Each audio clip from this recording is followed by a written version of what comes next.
Okay, we're going to look at part A of the practice final.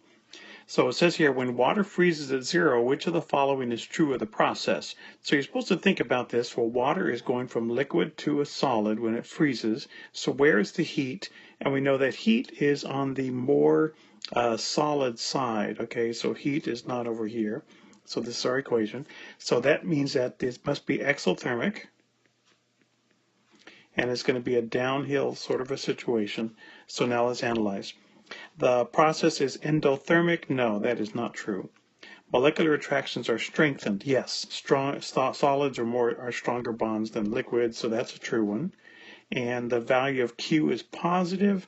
Okay, Q, we're talking about Q from Q equals mc delta T.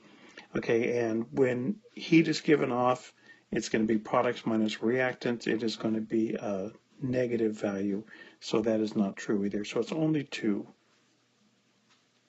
Number 2, which of the following is true for an endothermic? Okay, endothermic is going to go uphill like that. It takes in energy. So it is true, A, that heat goes on the left side.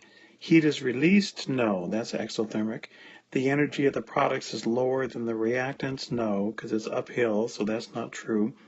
And the value of C is positive. We're talking about C equals, Q equals mc delta T, and it's always positive, so it's not just positive for endothermic, so it is a true statement, but it's not only true for endothermic. 3, which of the following processes is heat absorbed?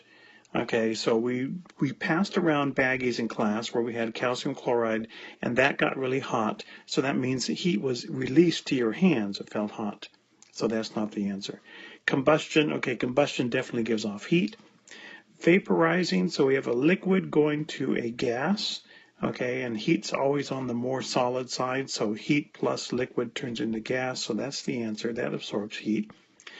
Cooling of helium in the freezer, well, you put it in the freezer so that the freezer will pull heat out of your sample, and so that sample is, losing heat, so that's not the right answer. So C. How much heat is required to heat 100 grams of water from 20 to 50, and the specific heat of water is 1 calorie per gram degree. So we're using this formula, and we're just substituting in 100 grams, 1 calorie per gram degree, and subtract 20 and 50, we get 30 degrees. So those just multiply together, 30 times 100 times 1, 3,000.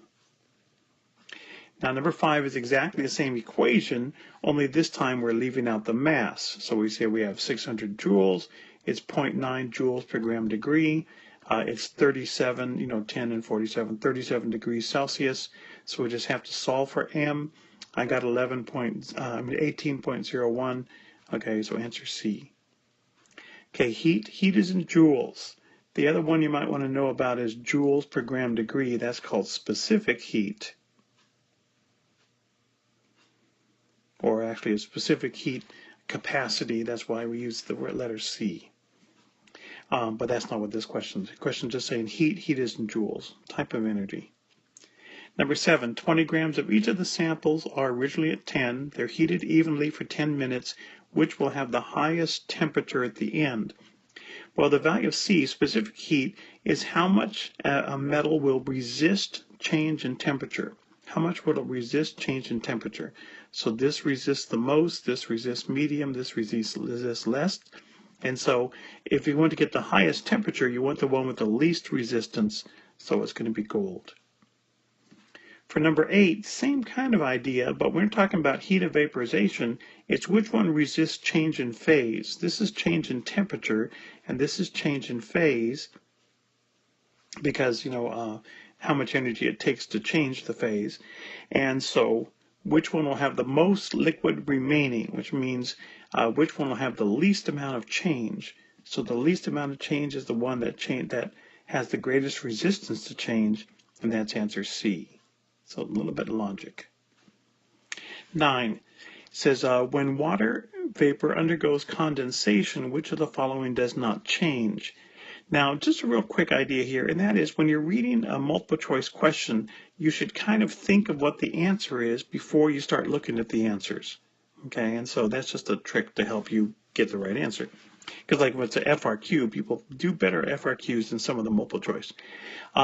So when water vapor undergoes condensation, so on the condensation, that is a phase change. And we know that when there's a phase change, there is not a temperature change. We're talking about, these flat parts on this curve. And so there's no temperature change in there. There's the answer. Say what does not change, the temperature doesn't change. Molecular attractions, yes, they change. States change. All the above, that is not an answer. So temperature does not change when you get a phase change. Now in the slanty parts where you do get a temperature change, there's no phase change. So one happens or the other. Okay, 10, 11, 12, we're using all this information. A large ice cube is placed in a cup of water. After a few minutes, some of the ice remains. That's important. 10, which of the following is the correct equation for melting of ice? So we're talking about water as a solid turning into water as a liquid. So we can eliminate those two answers. And where does heat? Heat goes on the more solid side, so it's answer C. Which portion of the curve is associated with melting? Okay, well, melting is a phase change, so it's either this one or this one. Okay, and melting is the solid going to liquid, so it's answer B. 12. Which of the following is the final temperature? Well, because it said there's still some ice remaining, so it's still going to be at 0 degrees until all of the ice melted, so it's going to be 0 degrees.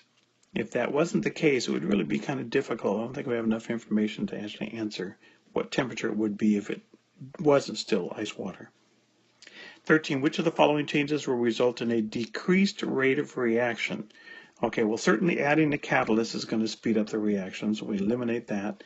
Heating up the reactants, increasing the temperature, that speeds it up because we get faster and harder collisions. Cutting the reactions in smaller pieces, that gives us more surface area, so we'll get more collisions. So diluting the reactants, that's the one that's going to slow down the reaction rate because we're going to reduce the chance the particles collide into each other. Okay, 14, photographic film is sometimes kept in the refrigerator. Okay, thinking about that again, why would you put something in the refrigerator? To slow down the reaction, to have fewer particles with enough energy to have the energy barrier. So it's answer B, to slow down the chemical reactions in the film. Okay, 15, what distance corresponds to the activation energy? Well, we know activation energy is right here. Okay, so which one corresponds to that? Looks like letter B right here corresponds to that energy. So it's in a funny place, but that's the right energy. Okay, 16. What is the delta H of reaction? Well, that's, we know that's reactants to products, and it's always the final minus the initial. So it's going to be 5 minus 10, so negative 5 kcals per mole in this case. 17. What would cause the change in the kinetic energy diagram? So looking at these two diagrams, the curve is in the right place, but we're noticing that this little line here has moved to the left from where it was before. So we know that line, the threshold energy, changes if you put in a catalyst. Okay, if you change the temperature, the curve would change, but if that line's changing, it's because there's a catalyst. Okay, 18 and 19 are looking at the same kind of graph. Okay, so if the temperature of the system is increased, temperature's increased, how will the graph change? That means A is going to move, and so this curve is going to shift a little bit to the right like that. So the answer here is that A will increase and B remains the same because there's no catalyst. Now in 19, it says if B decreased, that means you put in a catalyst, and A increases, that means you heated it up. So which of the following would have happened? The reaction mixture was heated, that sounds good. Catalyst was added, that's good. The surface area of the reaction mixture was increased. If you increase the surface area, that would increase the reaction rate, but it wouldn't really change the temperature. If you chop something up, it doesn't make it hotter. So the answer is D, that's not good. So it's 1 and 2 only. Okay, so we're saying that this line here is going to move back a little bit and that this curve would stretch out to the right, so A increases. 20, a catalyst. Okay, we just know a catalyst is something that speeds up a reaction but doesn't get used up in the reaction. And so B changes the rate, does not get used up. A oxidizes undesired waste products. Who knows what that means? Okay, C lowers the energy of the reactants. No, that would be cooling things down. Increases the kinetic energy of the molecules. That would be heating it up. Okay, and that's not what catalysts do. It changes the rate, does not get used up because it lowers the activation energy. 21. Which is the expression for this one? I almost got the wrong answer because I didn't really notice that that was a solid. Okay, and that's important. So we have to know that that's a solid. So look for solid liquid and gas. Solids are not included. I was going to go for this answer, and that was wrong. Okay, so this is the answer. You know, the H2 concentration squared over HI squared over H2 concentration. Okay, 22. Now I'm looking, everybody is a gas, so they're all going to be entered in. I'm looking for something with NO2 squared on top and NO squared and O2 on the bottom. Okay, so I can just actually eliminate. I need NO2 on the top, no plus signs. NO2, this is not squared. And so we can eliminate D, so the answer is B. Now 23 is giving us some numbers, so what we're going to do is to do the K expression, and then we're just going to substitute in. So it's saying that B, which is squared, is 0.1, and A is also 0.1, so 0.1 squared over 0.1 comes out to be 0.1. Answer A. It's just a math problem. Okay, 24 through 28, all the way up to here, this is dealing with this information. Here is a little equilibrium, okay, and we have an equilibrium constant. So which of the following may indicate that equilibrium has been reached? Again, how do we know equilibrium has been reached? Because we have constant observable properties, and theoretically it's because the forward and reverse reactions are the same. So the concentrations are all equal to each other? No, that's a common misconception. Equal moles of H plus and SO2 minus have been added? No, that doesn't even make sense. The pH is constant. Okay, that's a constant property, so that would be the answer, 3 only. Okay, which of the following is a correct expression? Okay, so it's going to be H concentration squared over N times SO2. These are all aqueous, so it's going to look like this, and that's answer C. Okay, in an equilibrium mixture, okay, we're saying, well, 0.0015 is the H2SO3, and the SO3 2 minus is 1 times 10 to the minus 2. What's the H plus?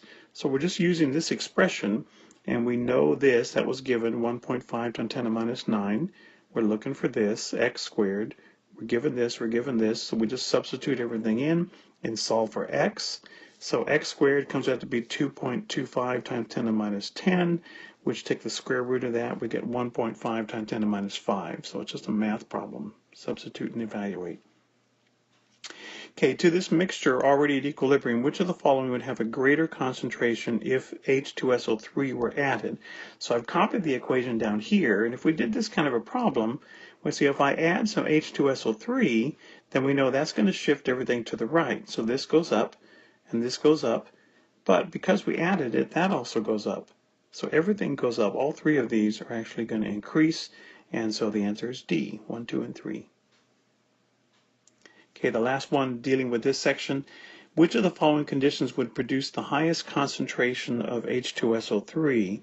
So what that means here is we have H2SO3, we want more H2SO3, so we have to shift this to the left. So which of these is going to shift it to the left? Well, here's the heat. So if I had high temperature, it would shift it to the right. So I want low temperature.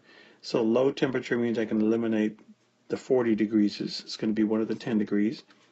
And now I got to go for pH. Well, pH we know gives us H pluses. So if I had lots of H plus, that would shift it to the left. Lots of H plus means low pH. So I want low pH. Answer A is my answer. So don't forget, it's kind of backwards. Low pH means lots of H plus. High pH means it's basic, not very much H plus. Okay, 29. In this reaction, increasing the pressure of the total system causes the equilibrium to produce what? Okay, if I increase the pressure, since there's 4 moles of gas and 2 moles of gas, if I increase the pressure, there's not as much room. It's going to shift to the right. It's going to make more NH3. So that's answer A. Okay, shifting gears, number 30, which electrons are being placed in the orbitals correctly? Okay, we know we would put a couple of them in the S orbital before we started doing the p orbitals, and we double those up. So we can see, no, this is bad because you should have put 2 in the S. B looks good. C, you skip the S altogether. And D, we should have gone 1, 1, 1, 2, 2, 2, so that's wrong too. So answer B. Okay, iron's electrons are farthest from, which ones are farthest from the nucleus? Okay, so you have to do iron. You look it up 26 on the periodic table. If you write out its electron configuration, it's going to be argon 4s2 3d6. So we're saying who's farthest? 4s are farther out than 3s. So the answer is the 4s. 4p is not even involved, so that's not one of the answers. Number 32, okay, magnesium, you look on the periodic table, and it's going to be neon 3s2, and that's just doing its electron configuration. So use your periodic table to do these. 33, okay, find copper. Well, you find copper on the periodic table, it's just down the road from iron, and so it's argon 4s2 3d9, okay, and so which orbital does the highest energy electron? Okay, well 3d is higher energy than the 4s, so the answer is 3d. Now if you ever look these up closely, you're going to find out that copper actually does not follow the rules. Okay, instead of being 4s2 3d9, it's actually 4s1 3d10, but that's not something we're going to worry about.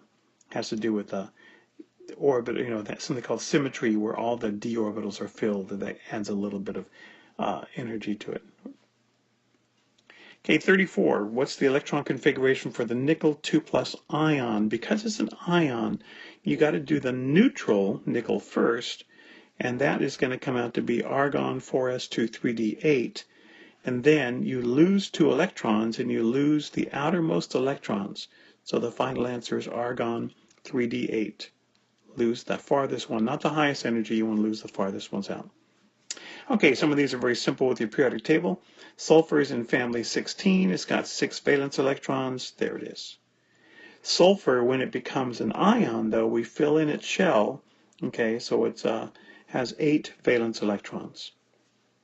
Who forms 2+ ions? The alkaline earth metals, because they have 2 valence electrons that are pretty easy to lose. So alkaline earth metals. Alkalis form 1, oxygens form -2, noble gases do not form ions. 38. Which trend is observed as the atomic numbers of group 2, the alkaline earth metals, increase? So as you go down, the column of the periodic table, the atomic size decreases? No, that's not true. They increase. Ionization energy increases? No, it gets easier to pull off electrons. Metallic properties decrease. Things are more metallic as you go down and as you go to the left. So the bottom left corner are the most metallic elements. So that's not true. So the tendency to lose electrons, yes, because the ionization energy gets less and less and less. So it's easier to lose electrons. 39. Which element has the greatest electronegativity? The noble gases are undefined, so ignore those. So the upper right corner, so it'd be fluorine, has the greatest electronegativity. 40. Consider these elements largest to smallest. Well, notice where they are in the periodic table, and things get larger to the left and larger down. So the largest is arsenic, so it has to be that answer. Arsenic, then phosphorus, then sulfur. Okay, which of the following has the smallest atomic radius? Well, again, use your periodic table and see where these elements are. You can't just tell by looking at them. And you can see that the most up and right, okay, sulfur, that's going to be the smallest one. So answer B. 42, which lists the increasing ionization energy? So again, locate these on the periodic table. And I can see it like this. So we know that these are bigger down here. Polonium is bigger and these are smaller. Okay, so increasing ionization energy. If it's large, it's kind of easy to pull the electrons off. And so the easiest one is going to be polonium, then tellurium, then iodine. Okay, it's going to be this order like this. When chlorine becomes chloride, okay, it's going to get bigger because it gains an electron, has more electron-electron repulsion, and that's the answer right here. It's larger because it has more electron-electron repulsion. 4, okay, what type of bond is expected to form between nitrogen and oxygen? That's a nonmetal, and it's a nonmetal.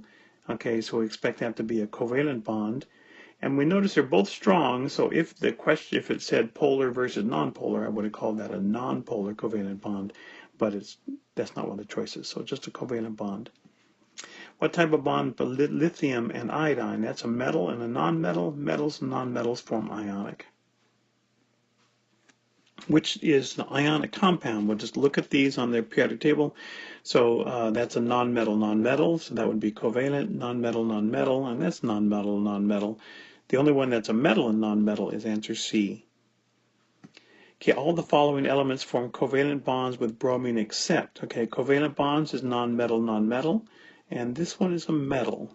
So bromine's a nonmetal, you need a metal with that nonmetal to make an ionic bond. 48, which of these is going to be expected to be most polar?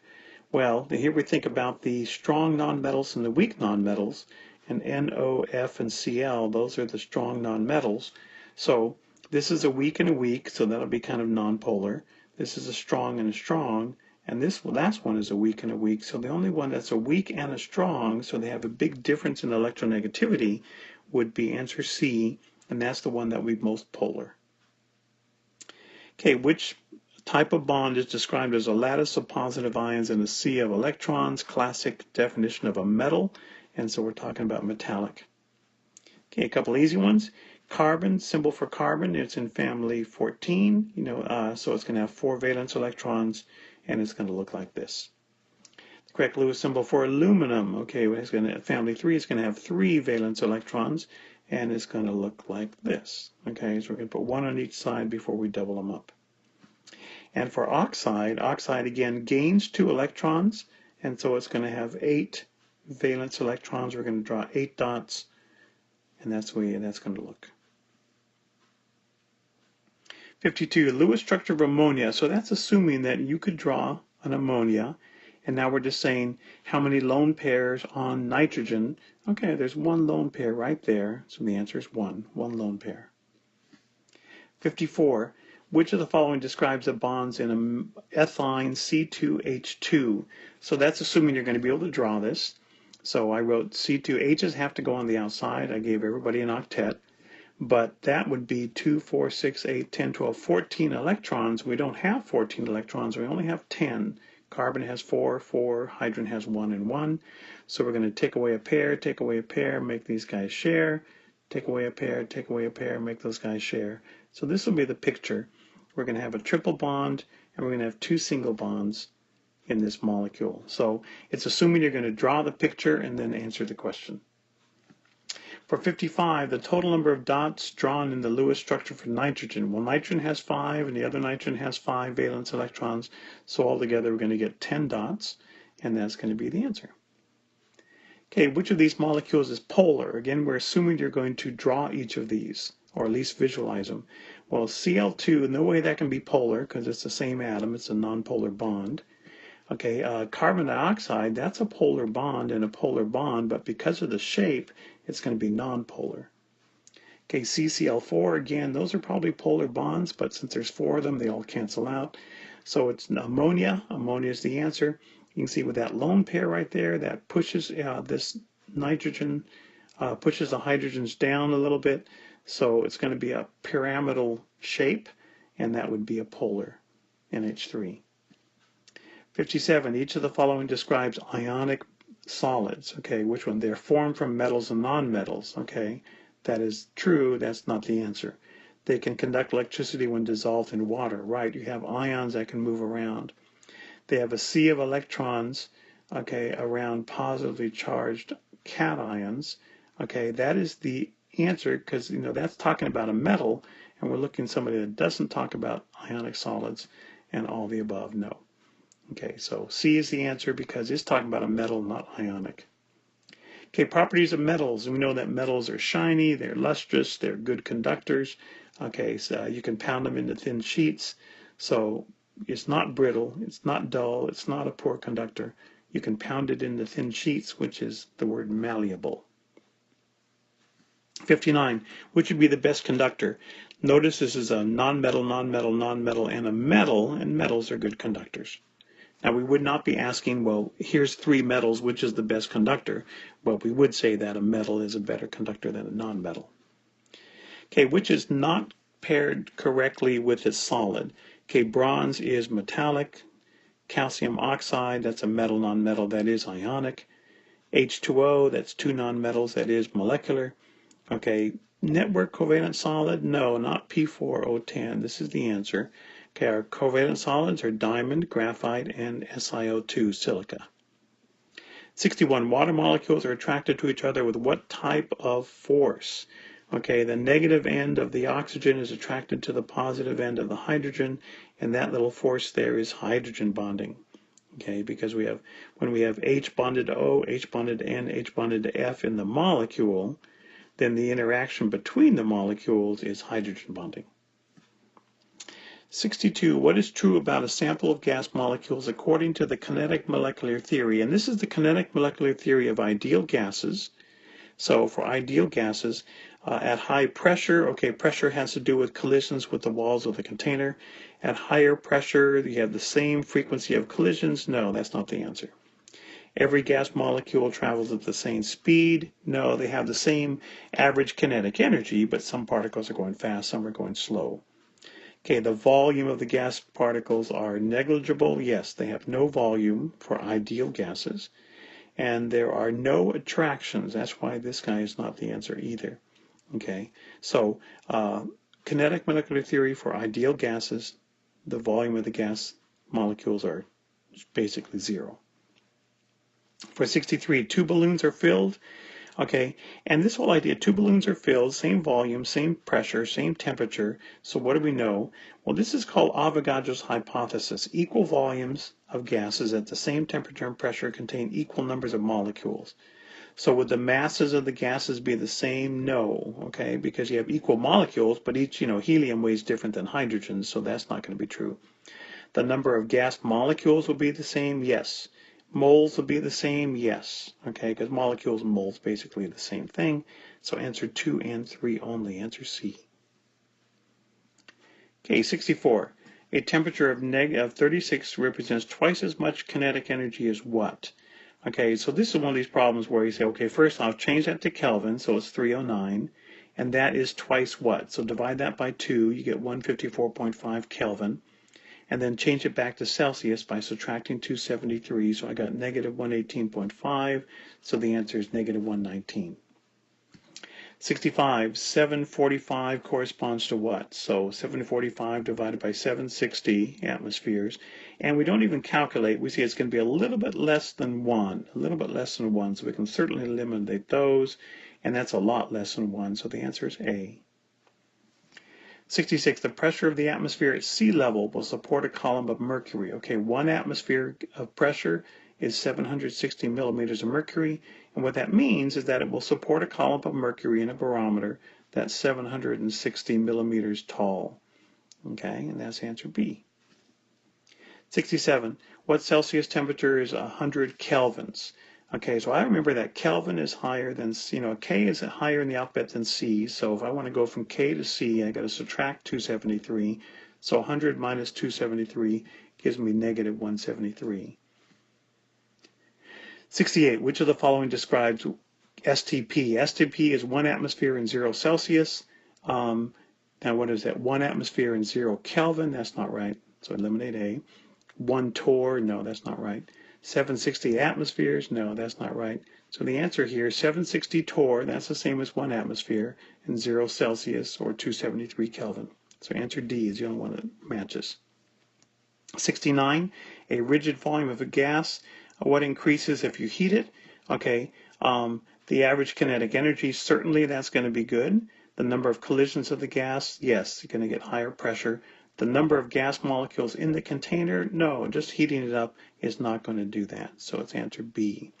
Okay, I am running out of time, so I'm going to do this last page in a separate little tutorial.